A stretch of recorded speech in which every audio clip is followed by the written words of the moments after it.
Hey everybody, it's Mike from Fishing the Mid-South, and today we're going to talk about trailer safety. We're going to talk about some products. We're going to talk about things you need to know. I'm not going to go through the basic stuff.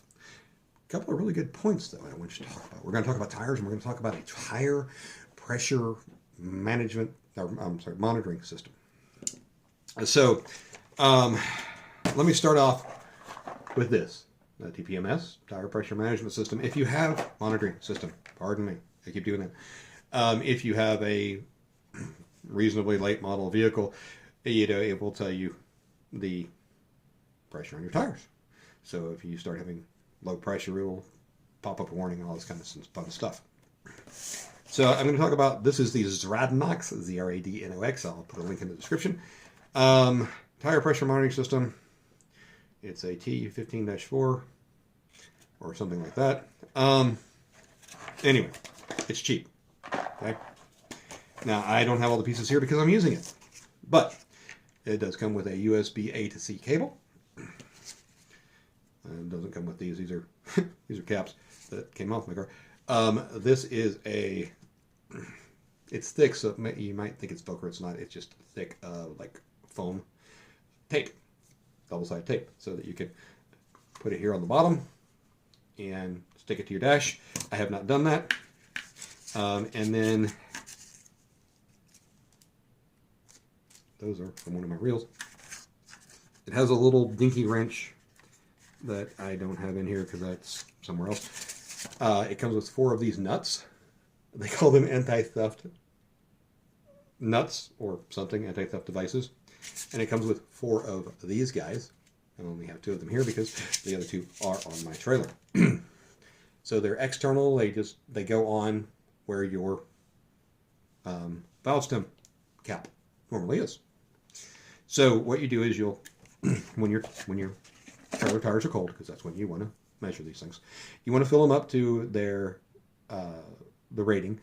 Typically, and this is important on trailer tires, we were always raised 32, 35, whatever, for your vehicle, as far as the air pressure.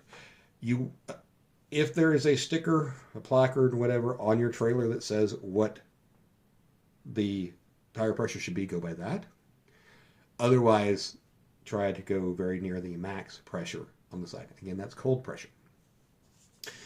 Your pressure will increase as the temperatures change, or decrease as it gets colder.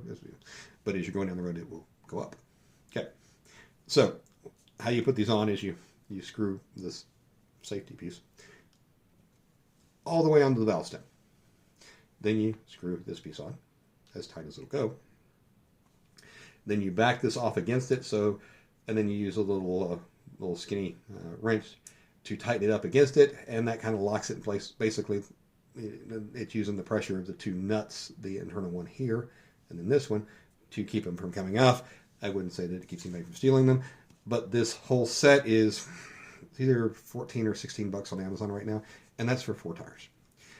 Now, this does have a solar panel on it, so you can actually run it just off of solar, believe it or not. Just keep it in your dash where sun can hit it. And I did contact the company and ask them if you can use only 2, because at first it was telling me that 2 of them, it was always flashing and I think beeping at me, telling me, I had 0 PSI in some of my tires. And so it only comes in this particular brand. And if you want it just 2 tires, it's going to be a lot more expensive with a different brand. But it comes with 4 of these. And my thought was, I have a single axle trailer for my boat, so I'd use it there. And then I have a little trailer for my kayak, so they'd be perfect. Use the front set on one and the rear set on the other. And when I first got it, like I said, it would beep at me and stuff. And they said that you can't use just 2 of them. Well, yeah, you can. So the other 2 would be over here. Now, you're probably looking, well, it may not tell you, yeah, it doesn't tell you this, but you'll see that I have the right rear and the rear right and the front right, and that doesn't make any sense. And the reason being, I used one of these first, and it did not sense the pressure. Now, you can twist the cap off of the top of these. I promise. and there's a battery inside. So I didn't check to see if the battery was dead or what. I haven't done my due diligence on that. I got two that were working. It was so important to me when I was at the gathering in East Tennessee. They wouldn't arrive at my house before I was to leave. I had them delivered to Hickson, Tennessee at the UPS store and picked it up there because it was that important to me. So what this tells me, okay, you may or may not be able to see. So you've got a number here, and then larger numbers here and here, and then this number. So the 52 and the 48. So the white numbers here, the larger two numbers top to bottom, that's telling me that one of my tires, and if I had them, right and left like I should have, tell me which one was at 52 psi and which one's at 48. Believe it or not, the sun hitting one side will actually increase the pressure, even while it's cold, or not hot. You've got two temperatures. You got 86 and 77. That is the temperature that the sensor is picking up. And again, the one that is at 52 has a higher temperature than the one that's 48. And again, when I actually aired them up, they had the same PSI in them. The 81 in the center, that's telling you how, that's the outside temperature. So through the buttons here, you can do some configuration, and I'm not going to tell you everything that you can do, but you can have it in bar, you can have it in PSI, you can have it in Fahrenheit, you can have it in Celsius. You can set when it warns you. So, if the temperature is too high, or if the pressure is too high, I think maybe it's just the pressure is too low. And let me explain why I have this, and it's also going to be why we talk about the tires. So I went to Pickwick about a month ago, and I'm bad. My boat sits in the garage and hadn't moved probably in at least a year. Will probably sit 2 years. That's bad for tires. You don't want tires sitting in one spot with load on them because you will get flat spots. The pressure on other parts, it's not good for them. And I knew that. Well, I went to Pickwick, and one of the reasons was I was going to be going to the gathering, and I would rather, if I'm going to have tire problems, that'd be a good way. Well, went to Pickwick, everything was fine. Came back home, and I had a shredded tire. And that was no fun. Fortunately, I had a spare, all that fun stuff.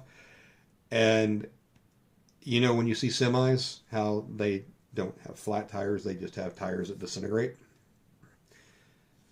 So we're going to talk about trailer tires versus light truck tires versus car tires, whatever, right?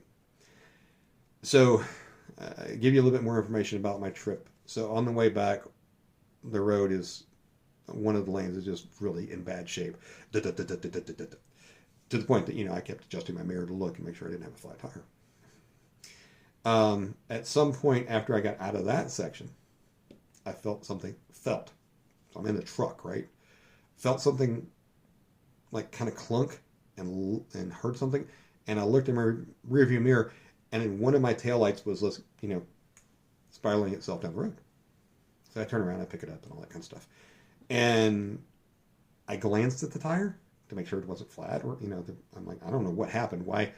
What would have made the taillight fall off? And I'll get the bad roads can do that, but what I don't get is how I could feel it in the truck, because the taillight, of course, is behind the rear wheel, and it weighs several ounces at best. So I mean, I don't know. So what I think may have happened is that I may have had I may have hit something with the tire. I may have lost a little chunk of the tire and didn't realize it. I don't know. So anyway, the other problem is, and another YouTuber that I know, he it's been a year or two, one of his hubs overheated, and he pulled over and he had to get a tow truck and everything, and he didn't have an extra hub with him. Long and short of it, and this is not a scare tactic, and it's completely true, he had helped the tow truck driver get everything loaded on the truck, and a drunk driver came through and hit him. And he's lucky he survived. He had a lot of extensive injuries, the whole 9 yards. And again, I've had people, when I've been fishing, I've had people say, "Oh, yeah, I always carry spare hub with me because, you know, you never know when your head's going to go. Look, folks, yeah, we do dunk them in water, but, you know, we have wheel bearings on our trucks too, and it's not like they just go out regularly, right? So I've never really carried one. But this gets back to the tire pressure managing system, and that is the temperature. So while the temperature on the valve stem is not going to be, you know, that important, if your hub heats up, it's a metal hub, it's attached to a metal wheel, and that valve stem is in the metal wheel. That heat is going to transfer, and you're going to see a significant change in the temperature of the tire. So that's why another great thing about these. So again, I do use it with just two right now because I haven't figured out what's wrong with one of them, one of the sensors, and so I haven't put it on my kayak trailer yet. So we're going to go back to trailer tires and specialty trailer tires versus light truck tires. And I've heard people say, well, I put light truck tires on my trailer because I don't want them to disintegrate like semi-trailer tires disintegrate. They just shred. So, like I said, it happened to me, mine shredded, and I think what happened was that I actually lost the tire and kept riding on it not knowing that it was flat. That gets to the specialty trailer tires. Trailer tires are designed differently than auto tires. I am not an expert, but I've watched a ton of YouTube videos, so I'm just kind of summarizing what they've said. If you have a single axle trailer, it's not as important necessarily, and this is just words, it's not advice, that you use specialty trailer tires. If you have a tandem axle trailer, because your wheels are like right next to each other, right? So imagine if you pull on the tongue and this one pushes this way, well, this one's going to push this way, right? Because they don't turn, the wheels don't turn. They have no, you know. And trailer tires are made differently from auto tires because they have a much, much stiffer sidewall, because ride comfort on your trailer is not important.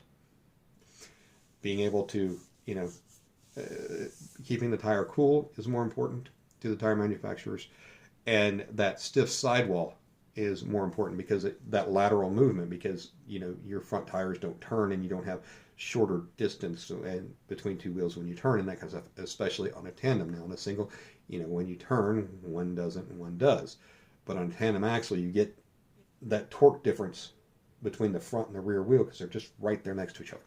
Okay. In either case, you need to know how much your trailer, motor, and boat, all the combination weighs. Okay. Let's say you've got a 3,500-pound axle on your trailer, which most of us have. You want your tires to be able to support at least, let me use math, 1,750 pounds each, which gets you to that 3,500 on a single axle trailer. 750, 750, 3,500. So you want to make sure that that the tire will support that. You also have a speed rating, which is a weird number. Like, actually, it's a letter. It's like N. I think is M is I think 81. N is 87. I think you can look it up anywhere when you just put tire speed rating. It'll give you the letters. The load index, like mine are 102, which I think is like a little over 1,800 pounds each. But your load index is that how much that tire is supposed to hold. Okay. So your tires have a first number / second number, and then either an R or a, I don't remember what the other one is. It's a different letter, but not R. And then a number. So it's like 215 / 75 R, or again, the other one I forgot, 14. Okay. So your 235 is the height of the tire, like from where it touches the rim, you know, that to the edge of tire. Not the big tire, but that, I believe. And the 75 is a ratio of the width to that height. The R means radial. Radial, steel belted radial. Okay? And then the 14 is the diameter of the rim itself. Okay? So all that comes together. So where I'm going with this is my research. When I got new tires, they put on, and I forgot what the other letter was. It wasn't an R though. It was a bias ply, which means it's polyester and possibly some steel in there. And what they do is, if your tires like so, big round, and this is the profile of it. Your bias plies are like this, so it's got a ply of that polyester fabric that apply this way, and they hold together real well. Your steel belteds, very interesting. So again, if this is your tire, and we're looking at it from the side on the profile, it has little lines across that are the belts, and then a ring on each side that is steel, and that's the steel belting. So it's like a ring with a bunch of pieces going connected to the ring on the other side, and that's all under inside the tire itself, the in the rubber. Steel belted radials are able to handle that static load, like I was saying, where you don't move your trailer often, better than a bias ply. That's one of the big differences. So if you don't move your trailer often, you really want to get steel belts, a steel belted radial. Make sure that if your tire is rated for 81 miles an hour, that's the max speed you should run it. If you run it higher than that, it's going to get hotter. It's not made. It's just not made to. Get you one of the 87 mile an hour rated tires. If you're pulling a trailer, your gas mileage is going to suck once you get past about 70 anyway. And it's even going to suck at 70. So, don't underinflate your tires. If the max pressure is 50 and it doesn't have a tag on the trailer telling you to do otherwise, run them at 48 to 50 cold. That means before you run it down the road, not go put it in the icebox. If you run them underinflated, that's going to have more heat buildup. It's also going to flex those sidewalls top to bottom, and they're very rigid. But if you don't have it inflated enough, then you run into the risk of, shredding your tire with severely underinflated. But anyway, so that's what I have learned about trailer tires. And again, there are some manufacturers out there that put light truck tires on their trailers from the factory. I had a Bass Cat boat that did that. And I asked the company down there, no, through what we've done, these are good quality tires. And the research that we had and the engineering all says that this is perfectly fine. And it was a single axle trailer as well. So, and this was 20 years ago. So, there's that. I tell you all this because it's important for us to be safe. You don't want to have to change a tire on the side of the road. Some other things to keep in mind. Like I said, some people carry, and you can buy like a plastic blow molded case that has a pre-greased, pre-packed, all that kind of stuff, wheel bearing or wheel hub. It's got the bearings, it's got the seal, all that. Everything's there. All you have to do is pull off, take out the cat and get rid of the cotter pin or whatever kind of locking mechanism it has. Pull off the nut and pull the hub off of your axle. Put this one on. Make sure you have a grease gun full of grease to fill up the Zerk fitting as well, and all that. And you can replace those on the side of the road. I don't carry those. That's just me. One thing you want to make sure of is that you have a tire tool that will fit. Thankfully, the one in my truck did. The lug nuts on my truck are the same size as the lug nuts on my trailer, because that would have been sucky.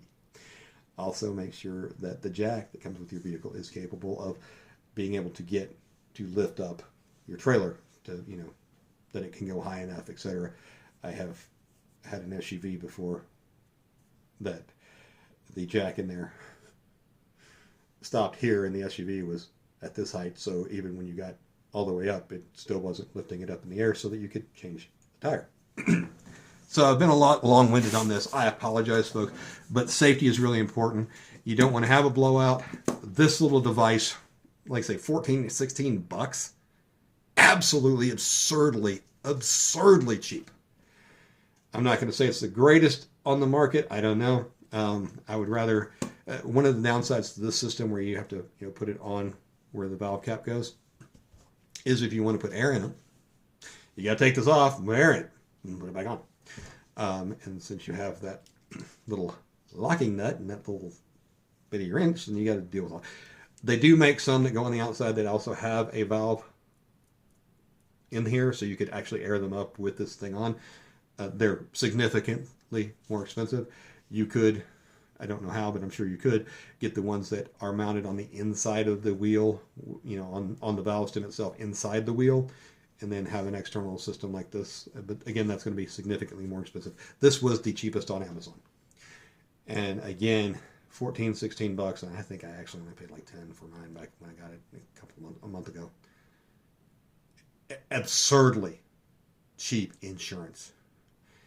So, you can keep an eye, just periodically look at your pressures, make sure they're okay. Again, it does have an alarm that'll go off and tell you if it gets past the threshold you set, and here's the instructions. They're not very good. But anyway, I mean, that's all you get out of it. So, it's fairly intuitive, the menu, and there you have it. I would strongly encourage you to get this. For any parents out there, you say, things I would want my daughter to have, that's one of them. Teach your daughter how to change her own tire on the side of the road. Teach your kid, boy or girl. It's a lost art, and with cell phones, it's not as important as it used to be. But, back when I was a teenager, if you didn't know how to change a tire, you were SOL until somebody just rolled up and wanted to be nice. And in this world, that ain't nearly as much of an option. Anyway, folks, I've gotten long-winded enough. Appreciate you listening to me. Please take care of your trailers. Yeah, there you go. Before the gathering trip, I did take my trailer to a trailer shop here in Memphis. Actually, they were so good I wrote a review on them. I don't normally write reviews, but it was, what did they tell me? I think it was 80 bucks I paid, where they took the wheels, the hubs off, replaced the seals, replaced all the bearings. He told me the bearings were fine, but he replaced them anyway because that's what I paid him to do. Said the brakes looked brand new. Said everything on it looked new, and it's a 10-year-old trailer.